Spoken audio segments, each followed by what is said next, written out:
সম্মানিত চেয়ারপারসন জনাব তারেক রহমান সাহেব এসেছিলেন বাংলাদেশ জামাত ইসলামীর আমির ডাক্তার শফিকুর রহমান সাহেবের সাথে একটি সৌজন্য সাক্ষাতে। তো সাক্ষাৎ পর্বটি আলহামদুলিল্লাহ প্রায় ঘণ্টাখানেক সময় চলেছে। তিনি 7টায় এসেছেন, 8টার দিকে তিনি বের হয়ে গিয়েছেন।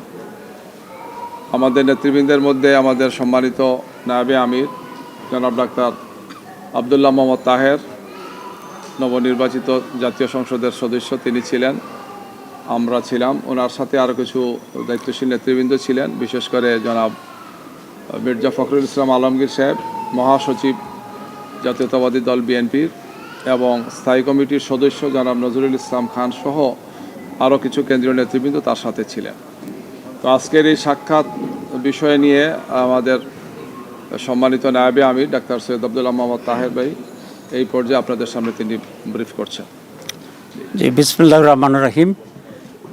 সম্মানিত সাংবাদিকবৃন্দ, আসসালামু আলাইকুম। নির্বাচনোত্তর সম্ভাব্য প্রধানমন্ত্রী যিনি হবেন আমাদের জনাব তারেক সাহেব, উনি আজকে প্রধান বিরোধী দলের যিনি প্রধান হবেন জামাত ইসলামীর আমির ডক্টর শফিকুর রহমান, তার সাথে সৌজন্য সাক্ষাৎ করতে আসছেন, একটা কার্টেসি ভিজিট করতে আসছেন। এটাকে আমরা ওয়েলকাম করি। আমি মনে করি এই ধরনের নিউ কালচার নিজেদের ভিতরে থাকাটা এটা একটা গুণগত পরিবর্তন। It's a good beginning. অত্যন্ত সাহায্যপূর্ণ পরিবেশে আলোচনা হয়েছে। আমরা দীর্ঘদিন বিএনপি এবং জামাত ইসলামী একসাথে স্বৈরাচার বিরুদ্ধে আন্দোলন করেছি, সংগ্রাম করেছি, গঠনে আমরা সরকারের অংশগ্রহণ ছিলাম।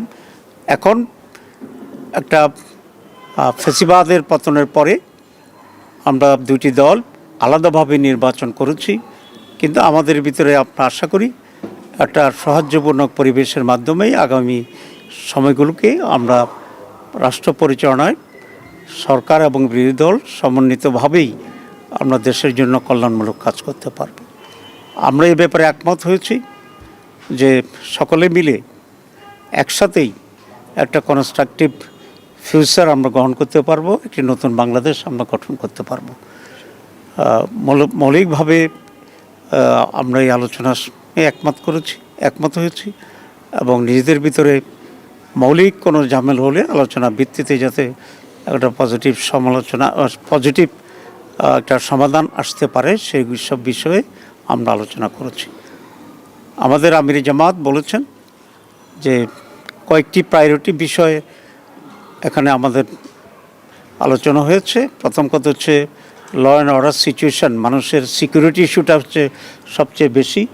এই বিষয়ে যেন সরকার অত্যন্ত গুরুত্ব দিয়ে কাজ করে।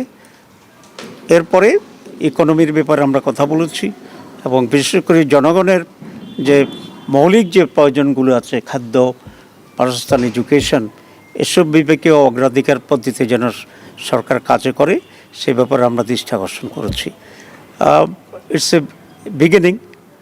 আমি মনে করি যে একটা মৌলিক কোয়ালিটেটিভ চেঞ্জ যাতে আমরা এদেশে পেতে পারি সে বিষয়েও আমরা দৃষ্টি আকর্ষণ করেছি। পজিটিভ যে কোনো বিষয় আছে আমরা বলেছি আমরা কোঅপারেট করব এবং জনগণের স্বার্থের বিরুদ্ধে এবং জনগণের কোনো কল্যাণের বিপরীতে যদি সেরকম কোনো ভূমিকা থাকে আমরা অবশ্যই সে ব্যাপারে আমরা প্রতিবাদ এবং ভূমিকা নেওয়ার জন্য আমরা প্রস্তুত আছি। এতটুকুই কথা হয়েছে আজকে। সবাইকে ধন্যবাদ।